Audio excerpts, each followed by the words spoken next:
All right. So today on NewbieVeT, got a special guest. We have the Southern Soul Carletta Bush. I said it right? You said it right. Oh, I'm getting better at this. I normally destroy everybody's name, like seriously. So how you doing? I'm great. How are you? Everything's being blessed. Everything's being blessed. Everything's being great. Awesome. Okay, cool. So let's get into it. So Okay. you're originally from Burke County. From Burke County. Burke County. Mm-hmm. Okay. So you basically spent your whole like. No, I actually left when I was about 20 in 99, and I moved to Jacksonville, Florida, Duval. Oh, Jacksonville, Florida. Yeah, I was there for like 10 years. 10 years. Okay. So how long? So for most of your childhood in Burke. Burke. Okay. Right. How was it growing up in Burke for people who don't know about Burke? I grew up in the country. Oh yeah. So I'm a country gal. We call it. So right. Yeah, right, it was, right. Kind of, protected. You had to be in when that light come on. You couldn't just do what you wanted to do back then in the days when I was coming up. Man, so, what? For real? When people be cooking, you could smell the food down the road. You knew when somebody was frying some chicken. You can't even smell that smell no more. But, I had a good country life. Yeah. A lot of people don't understand, man. Like you grew up in that country life. It's like a lot of times that just won't come back, right. No matter like, right. Whatever goes on. Those times those are like the timeless, priceless moments I feel because, like you said, I'm from the country myself. Okay, I didn't know that. I'm from Vallejo, Georgia. Okay. Yeah. So okay. So it's country. I bet it is with all them onions. Right. So so what's like the economics down there in Burke County? Like what's the economy like down there? I mean, it's gotten a lot better now. Things are growing. They doing pretty good. They're building up a lot. Right. Compared to what it was. Yeah, compared to what it was. So it basically got like the Walmart. Yeah, we got Walmart. But we got one grocery store. One grocery store. One grocery store. What grocery store is that? That's KJ's. Oh man. Well, at least you got a reasonable price grocery store. Yeah. It could be a high one. It could be. It's high enough. Because it's the only one. Ooh. Right. Yeah. Okay, so what got you into like getting into like far as music? Because I know you started with R&B first, right? Well, actually, I've been singing all my life. Okay. I'm the kid who grew up looking at Soul Train. You just grab an object, a spoon, whatever it was. Whatever close to you. And that was your microphone, and you got a visionary of an audience. And, just looking at Soul Train, I just always had that feeling like I'm supposed to be inside that TV. Right. And so, and then, growing up in the church. Listening to my mother sing and all that. I just kind of just took on the passion for it, And so, in school, chorus, and then moved on to drama. And I just always thought that I was supposed to be a performer, somebody on stage. That was my dream. You did some strong obstacles on the way. You said church, strong chorus, teaching, all the stuff. And then just, So your octaves like far as vocal wise is like alto, soprano, alto, tenor. Okay. Yeah. Okay, cool. And how you kind of figure that out? Like you like finding your voice. Like how Well, old were you? You learn all that stuff when you in school, because the teacher have to separate the sopranos from the altos and the tenors and all that stuff. So you kind of learn that while you in school. But see, I'm the one be ready to out sing everybody.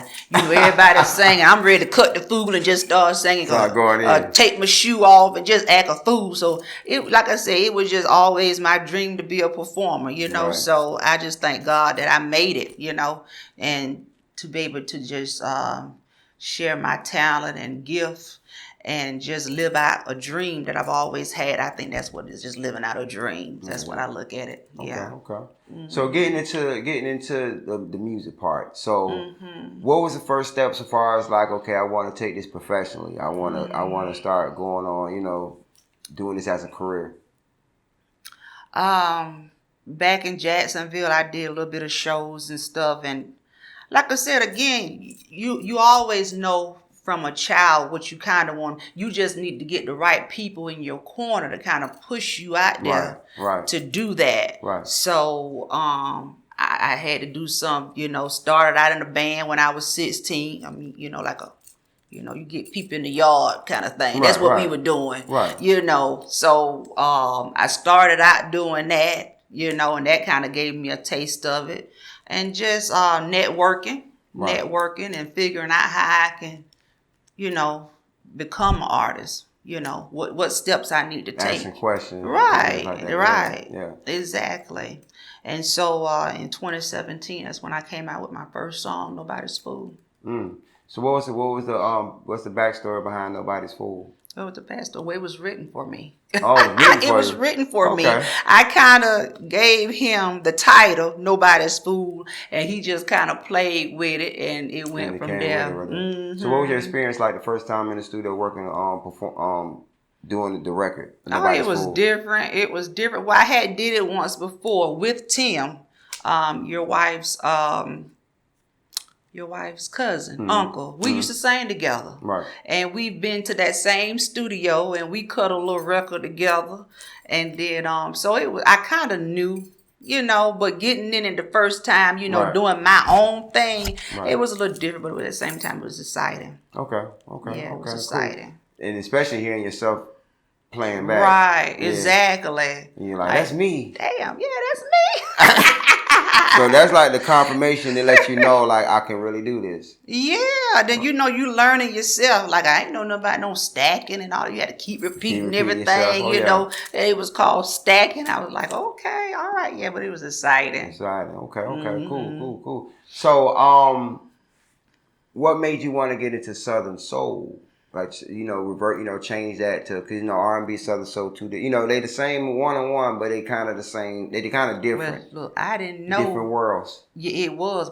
It was picked for me because I didn't know that Nobody's Food kind of fell in the category of Southern Soul. So it fell in that category. So it just kind of fell there. So it wasn't designed for that. It wasn't designed that way. It just kind of fell there. So I was like, okay, wow, I'm a Southern Soul artist. And then I just seen all this other stuff started happening. I'm like, okay, everybody listen to Southern Soul. So it's like, that's the market now. It is the market. I love R&B. Like I said, I had no idea that my first song was a Southern Soul song. I'm used to R&B. Right. So it just kind of I fell in place. It just kind of went that way. And you stayed in in that pocket. Yeah. I just stayed in that pocket. Okay. Yep. Yeah, that's pretty awesome though, man. Yeah. So it's like, you wrote it for R&B, but it wound up being a Southern Soul. Right. And so what is a Southern Soul like? Is to you? Because you being in both worlds, R&B and Southern Soul. It's a trip. To you, is it different worlds? It is. To me, it's two different worlds. Okay. Explain, your mind. R&B is R&B, it's totally different from a Usher, who else out there, Monica, it's totally different. Right. These people are, even though both sides are telling a story, Southern Soul is sort of like that blues back in the day, when your mama would listen to like Marvin Sease and Tyrone Davis, and it just, Betty Wright, and I do a lot of her stuff, that's another thing how I ended up in this field as well, because I do a lot of Betty Wright stuff, so, icon. Yeah, she's my icon. Rest in peace. Yep, rest in peace. Yep, so that's it right there. Okay. Oh, man, yeah, man. So, yeah, we're losing a lot of legends, too, by the way, a lot of icons have passed away. You right. Yeah, a lot of them, You man. right. A lot of them. Do you feel like the world is changing, or you feel like the world is changing, evolving on a good aspect, or you feel like we need help? We need help. We need help, and we need prayer. It's crazy. It's crazy. Yeah. Because I tell people all the time, I'm all for Black Lives Matter, but how we gonna matter if we killing each other? Right. Right. How we gonna matter if we keep killing each other? We the ones that's doing it, So, yeah, we need prayer. Yeah. It's a lot of violence, man. Excuse me. It just bad. It's bad when the violence is like doubling it up. It's tripling it up. I mean, don't get me wrong. There's been violence for years. There's always been a cycle of everything. Natural disasters. Every year there's a school shooting. Every year there's a massive shooting. Every year there's a hate crime, multiple hate crimes. Right. So it's like a cycle pattern that becomes every year. Now, as far as with all races, blacks, whites, whatever, but as far as with Black Lives Matter, I never was a Black Lives Matter fan because of Black Lives Matter I feel like they only stepped up when it's more, the bigger the news is, that's when they come on board. And I just feel like if you're going to say Black Lives Matter, that means Black Lives Matter when a black man kill a black man. Correct. Not just when a white man or a cop Correct. kills a black man, then y'all step up. No. Right. Apply that same pressure when blacks on black. That's right. Because, we do take ourselves out a lot. That's especially a lot lately. A lot lately. So, I mean, I totally agree with what you said about that. So, yeah. Right. Yeah. So, far as the active food, is active food? Act right. Act right. I like that though. Active I food. like that active food though. I'm gonna have to use that one. Oh, yeah, got a title. That's a title. But the Act Right. So, what made you come up with the song Act Right? I wrote that one. I didn't write Nobody's Fool. Okay. So I have to give the credit to Matthew Davis. You ever heard of him? Nah. Okay. You ever heard of Selena Soul? Yes. Okay, that's her husband. Okay. So he wrote and produced the Nobody's Fool. Okay. The Act Right was written by me, produced by TJ Thurman. Okay. So, Act Right, I think I came up with the words of that song in the shower. Just came to you. Just came to me, And like I said, a lot of stuff, I think a lot of these blues and Southern soul sing, it's stuff that we have experienced in life. If you can think of some things that you've been through in life, then you can write a song. Right. Right. Life experiences. Life experience. I like that. And it's all about having a good time too, Southern soul. That's it. Have a good time. That's it. I don't think and it's like Southern soul. What I like about Southern soul is you have to show creativity. Like meaning like, well, you don't have to show creativity all the time, but you have to say it. It has to be sassy. It has to be catchy. Right. You know what I'm saying? And then the more silly or crazier it is, the more it go. Like a couple records I heard Southern soul. I left home to be with my side piece. I don't know I forgot who sing Poker it. Bear. Poker Bear. First time hearing that song, I was like, "This actually a song?" No, like this is a song. Yeah, it's a song. And he blew up off that song. He blew up. And now you got King George. He just blew up with his. Yeah, King George. One Monkey Don't Stop No Show. Yeah. So everybody is listening to that. Yeah. And you also have to think about, too, even with Sexy Man, Netta Travis. Yeah. A lot of these songs have been out for like 10, 20 years. But it's just now getting record play. Wow. So, yeah, that's just how old a lot of these songs are. So it takes time. I mean, years to sometimes, get where they are. And a lot of people, what I notice about Southern soul singers and Southern soul artists too, they've been in the game so long that they like so talented to like. It's hardly in my book. I've never met a Southern soul singer that couldn't really sing. Like far as like didn't have a career of like they've been doing this forever. Right. And then when they finally pop, like you said. They been had stuff out. This song is old. It just yeah. So you know what I'm talking about. Oh yeah, yeah, exactly. Now a lot of them singing this stuff about riding them horse and trail ride on it. I'm just not into that one. Now, I can't sing about no buggy and no horse, but that's the thing now. Is that the country Southern soul? It could be. I believe it sort of is, but you know, they like a lot of that stuff though. That's what's making it too. Those trail rides and stuff like that. Yeah, a lot of people is into that too as well. Yeah, but I just can't sing about it. You gotta have experience about that. You gotta have experience about it. You know, I can't sing about something I ain't never did. You know, so never rode a horse. Exactly.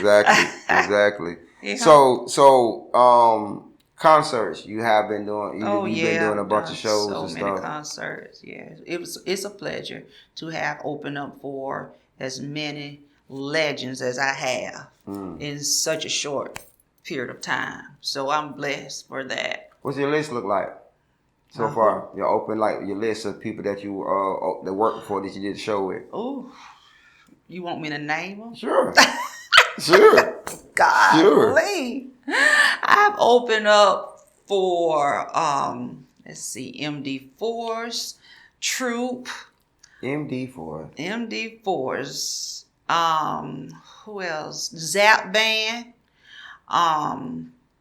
Lila James.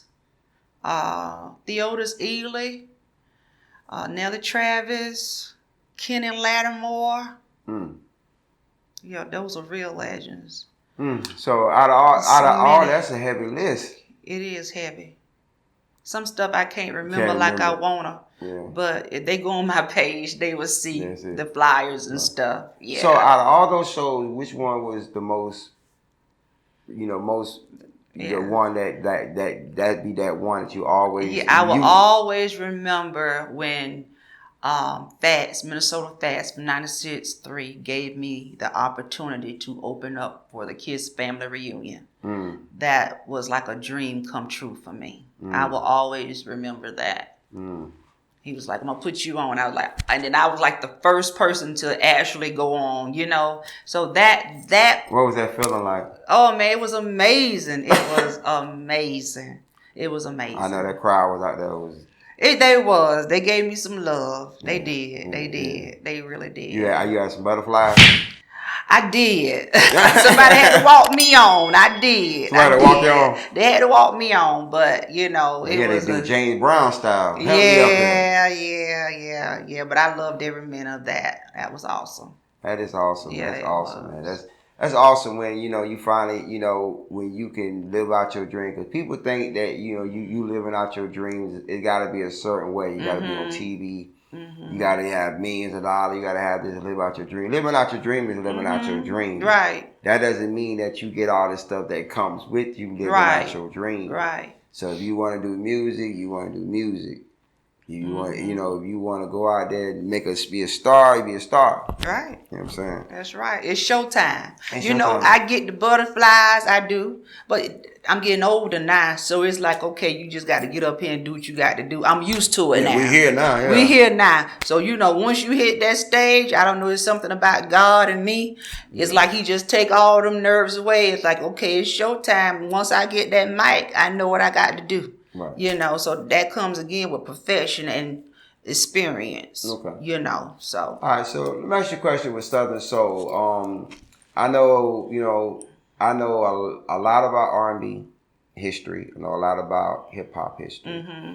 Southern Soul, I'm still learning on that because it's Southern Soul. Me too. Because it's been out forever, but it's really like getting this shine now. Right. It's really getting this shine like it really now. Is. So it's like a lot of people just getting hipped onto it now, and they still trying to learn. Because a lot of people don't know that there's a bunch of celebrities in the Southern Soul world. So much. We only know maybe like, if you don't listen to Southern Soul, you might come across maybe one or two of them. Right. Like Poker Bear song. Right. That probably went viral because of I left home to be with my side piece.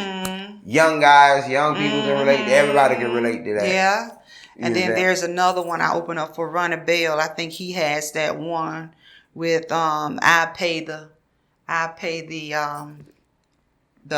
something by I pay the fee. I pay the fee. I know what you're talking about.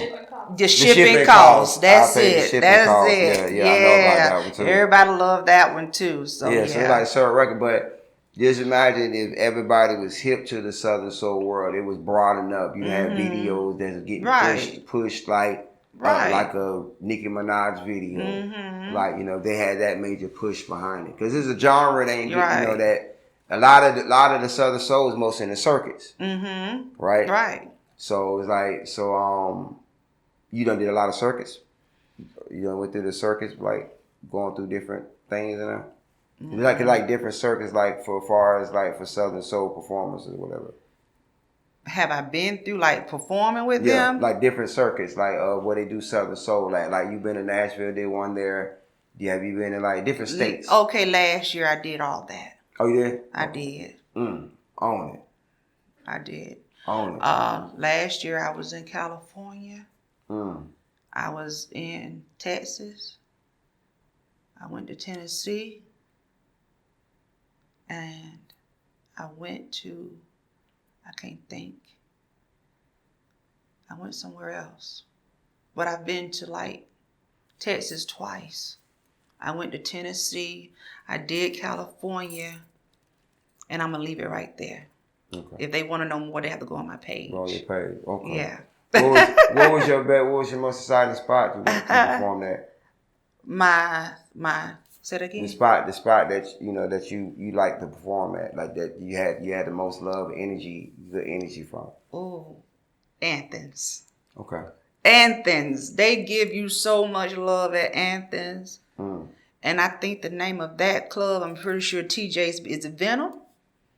I think it's called Athens, the Venom. Georgia? Athens. Athens, Georgia. Okay. And it's called the Venom. Venom. And I think a guy by the name of Keith Walton is in that area. I think he owns that club. And I'm telling you, those people there give you mad love. Mad love. I'm talking about mad love. Whoever goes there, they're going to give you the love. That's one place I really enjoy performing. I had to open up.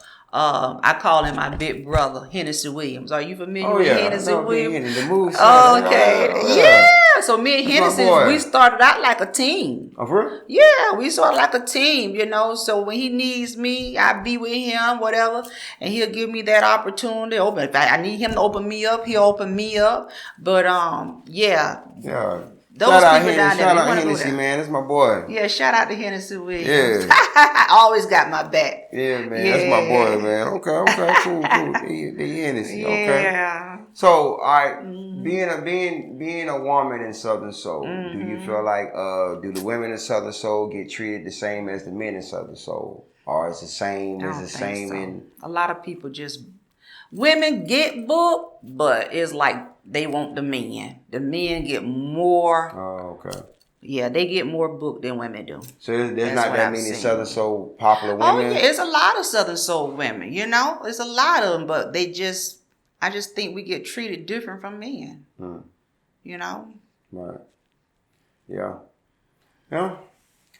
So it's kind of the same as Southern Soul. I thought it'd be a little different. I'm like, well, it might be different, you know, because a lot of women in R&B country, I do interviews. A lot of women in hip hop and R&B, they be like, you know, they don't get treated, you know, it'd be different. And I'm like, well, you know, you can go to pop. They love you in pop. And you know, you have to understand. I mean, the promoters, I guess they want whoever's going to put the seats, whoever's going to put the butts in the seat. Right. So, you know, I guess, you know, they could be losing out money. So I guess they pick who they think is going to put the butts in the seat, you know. But sometimes, you know, but, you know, like I said, I be thinking it's politics too. Because I feel like if a manager or someone's not doing their job to make sure that the butts are in the seat, because you only can do what you can do. I can do what I can do. Yeah, it's the music, you know. Yeah, and see, we get blamed for that. You know what I'm saying? You can't get blamed for that. You know, it's like, okay, well, you ain't doing this, you ain't doing that. But I can't hold people's hand. I got enough to worry about. You know, when I come to I got to get me together when it's time for me to perform. I can't be worrying about who going to come. You know, I feel like that's the promoter's job. Yeah. To do that, you know. You know, I don't mind promoting what a flyer if I'm on it. I do that. I do my part, you know. But, you know, like I said, we get treated different. Yeah, it's a lot. You know, for a woman, it's a lot you got to do. For one, you got to get a lot to prepare for a show for one. Maintenance on your body, as far as hair, nails, face, makeup, all that stuff, all that. Yeah. Emotionally got to be there. Emotionally, yes. mentally have to be there. Mentally. Like, it's so much that you have to do body-wise, personal-wise. Thank you for understanding that. You're definitely right. Yeah, it's like, it's so much that you have to go through just to get yourself prepared to do certain things like that. Yeah. That's not including just, you don't have time to be online all day promoting, getting people to like your stuff. That's not your job when you have a manager or a promoter. That's not your job. That's yeah. And I'm one of those divas. So I'm one of those people. I got to be together head to toe. I might come out with an evening gown. I love gowns. So, I got that diva mentality, and I hate that, but I'm just one of those people. I just got to be right when I hit the stage. Yeah, you just want things to be right. You don't want to get out here and do it for nothing. Yeah. Yeah, you only get one time on that part for that moment. Exactly, yeah. And then you got a brand. You don't want everybody to see a bad Carletta show. Right, exactly, yeah. I totally agree. All right, so before we slide off on NewbieVeT, one more question. You do acting as well. I do. You do acting as well. I do. So what made you what makes you want to get what made you want to get into acting and? Ooh. Again, you just always had that dream of just being inside the TV.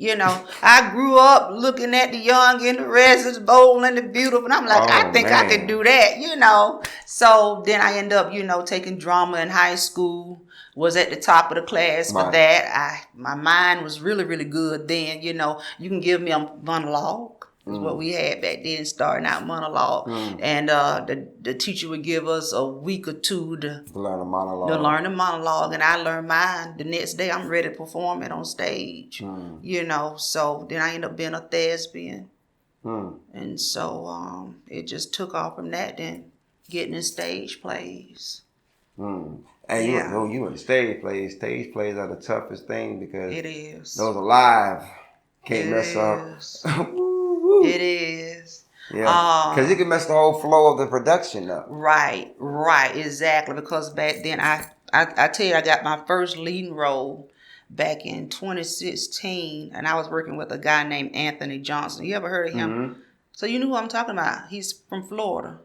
He's down here. He was down here? He was down here. Yeah. Exactly. Okay. Were you at that play? People Hurt People? I've heard of the play. Okay. And I know that his name was. And so you was in there. I was the leading role. I was the leading role. And let me tell you something. I hadn't did none of that in years. And I'm like, what in the world? Why did people put me for the leading role? So when it's time for us to rehearse the night before, I didn't know none of my lines. My mind just went blank. I couldn't rehearse nothing. Everybody was worried about me. I went home and I prayed and I didn't go to bed.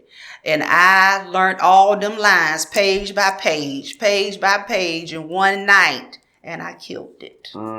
Yes. Ooh. So I will forever be Agnes. That was my leading role. Oh, man. That's what I knew. I could do it if I put my mind to it. Because I have sort of like a photograph memory anyway. I can look at something and tell you. I got that too. Yeah. Like I can see you at a store, like you be in the aisle, I'm not paying attention, I just glance at you, but I can remember. You be at the post office the next day. Yeah. You was at the store.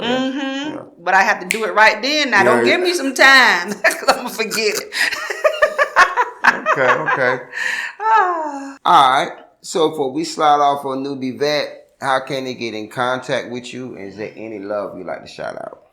Oh, okay. You can get in contact with me, Carletta, at gmail.com. You can reach me at 706-551-0648 or my manager, Tanya Parlow. You can go on her page, on my page, and get that number through Facebook, and I'm also on TikTok. And I want to give a shout out to and YouTube. I'm on YouTube as well, and all platforms. What is it, CD Baby? CD Baby? Uh-huh. Okay. All streaming platforms? All streaming platforms. You can find me there. Shout out to Hennessy Williams. Shout out to Henny. TJ Thurman. Still give a shout out to him. Rudy Collins. ATL Dream Vision. Shout out Rudy.